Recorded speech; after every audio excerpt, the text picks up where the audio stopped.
typically someone like me would travel to a rural part of the country and bring their stories online, whether through words, photography, or video. With Voices of Rural India, we hope to identify, enable, and empower rural storytellers. This is a curated platform where they can share their own stories in their own voices.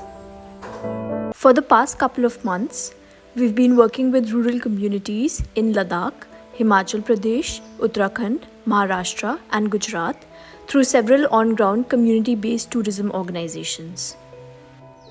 We've had a postman from Ladakh write about his fascination with petroglyphs dating back to the Bronze Age.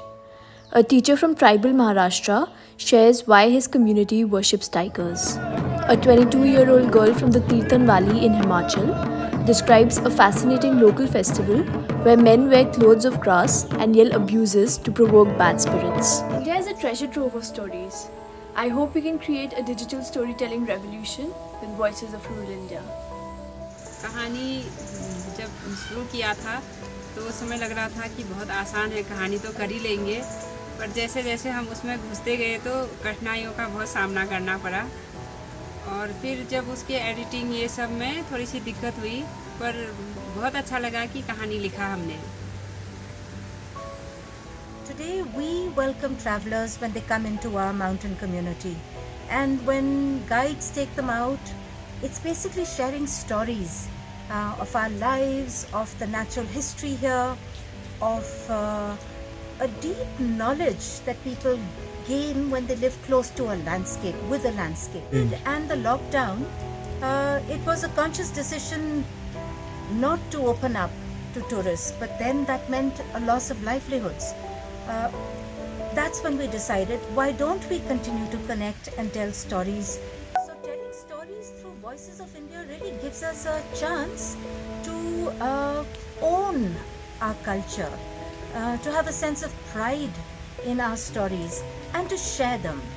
But of course it's challenging because the digital medium is not one that we have ready access to as a rural community. But here is an opportunity to know more about us without having to travel.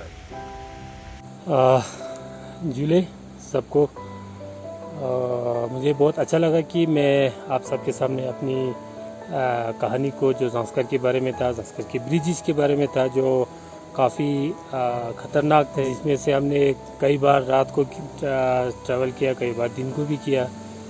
तो उन सब कहानियों के बारे में आपसे share कर पाया, मुझे बहुत खुशी है. मैं चाहता था कि संस्कार के बारे में सब लोग जाने, उन ब्रिजेस के बारे में सब लोग जाने, इवन उन गाँव वालों के बारे में भी सब लोग जाने जहाँ अभी तक लोग अंधेरे में बैठते हैं. और इस साल भी हमारा जाने का प्रोग्राम तो काफ़ी था, लेकिन कोरोना ये जो पेंडेमिक की वजह से हम नहीं जा पाए, सब जगह पर लॉकडाउन हो गया.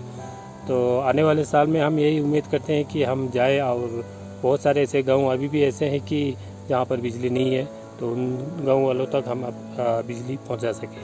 जुले सबको. At the time of COVID, one of the things that has really come out very, very strongly is the intensity of digital divide.